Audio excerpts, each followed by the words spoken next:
बुरे वक्त में भयानक सपना देखना या फिर सपने में खुद को पिटते हुए देखना क्या संकेत देता है? अगर आपको पूरी सच्चाई पता लग जाएगी तो आपके पैरों से ज़मीन निकल जाएगी। दोस्तों, जब हमारा बुरा समय चल रहा होता है तो उस वक्त हम वैसे ही हताश और निराश होते हैं, और उस बीच अगर हमें कोई भयानक सपना, जैसे कि कोई भीड़ हमें मार रही हो, पीट रही हो, हमारे साथ बहुत ही ज़्यादा हिंसक व्यवहार किया जा रहा हो, और जो लोग हमारे साथ मारपीट कर रहे होते हैं उन लोगों को हमने इस सपने से पहले कभी नहीं देखा होता है। मतलब कुछ अनजान लोगों की भीड़, जैसे कि कोई दंगा हो और उस दंगे में कुछ अनजान लोग हमें जान से मारने पर तुले हुए हों। ऐसा भयानक सपना देखने के बाद हम बहुत ज़्यादा डर जाते हैं और हमें लगने लगता है कि शायद अब कोई नई मुसीबत आने वाली है। एक तो वैसे ही हमारा बुरा वक्त चल रहा होता है, वो बुरा वक्त कुछ भी हो सकता है, जैसे हमने किसी अपने को खोया हो, या फिर हमारा कोई बहुत बड़ा काम धंधा बंद हो गया हो, या फिर कोई हमारा सपना टूट गया हो, या फिर हमें हमारी उम्मीद की आखिरी किरण भी डूबती हुई नजर आ रही हो। इस तरह की सिचुएशन में हमें जब इस तरह का भयानक सपना आता है जिसमें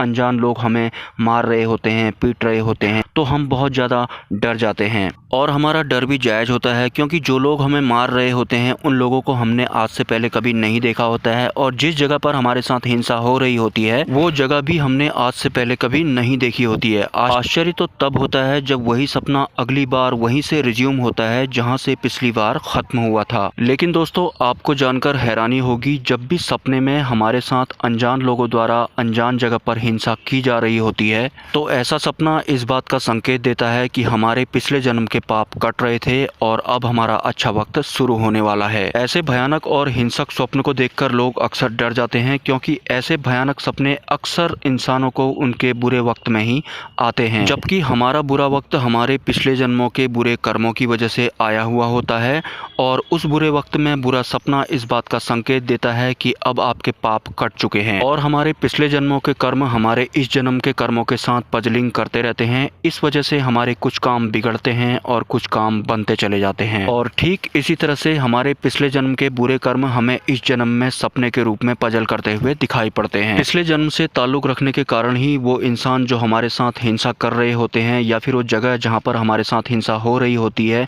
हमें बिल्कुल भी पहचान में नहीं आती है। तो जब भी आपको कोई ऐसा सपना आता है कि कुछ अनजान लोग एक अनजान जगह पर आपके साथ हिंसक बर्ताव कर रहे हैं, तो आप बिल्कुल ये मत समझना कि आपका बुरा वक्त आने वाला है। बुरा वक्त तो आपका बुरे वक्त में आए इस सपने के साथ ही चला गया है। भले ही आप इस जन्म में बहुत इज्जतदार होंगे, काफ़ी अच्छे अच्छे लोगों से आपकी पहचान होगी, लेकिन इतना सब कुछ होने के बाद भी आपका अगर अचानक से बुरा वक्त आ जाता है तो आप सीधा समझ जाना कि इस बुरे वक्त का लिंक आपके प्रारब्ध से है, यानी पिछले जन्म के बुरे कर्मों से है। भगवान ने इंसान को उसके पिछले जन्म की याददाश्त नहीं दी है, क्योंकि इंसान का शरीर इतना बलिष्ठ नहीं है कि वो पूर्व जन्म की यादों को साथ लेकर चले, और इंसान को कभी भी इस बात में रुचि नहीं होनी चाहिए कि वो पिछले जन्म में क्या था या थी, क्योंकि जो ओशो थे उनके पास एक टेक्निक थी कि वो किसी भी इंसान को उसके पिछले जन्म में वो क्या था या थी बता सकते थे। लेकिन इसके साथ ही ओशो ये भी बोला करते थे कि उसके बाद मैं आपका जिम्मेदार नहीं हूँ, क्योंकि पिछले जन्म में हम कभी कभी ऐसे भी होते हैं कि जो हमें बिल्कुल भी बर्दाश्त नहीं होता है। उसके बाद भी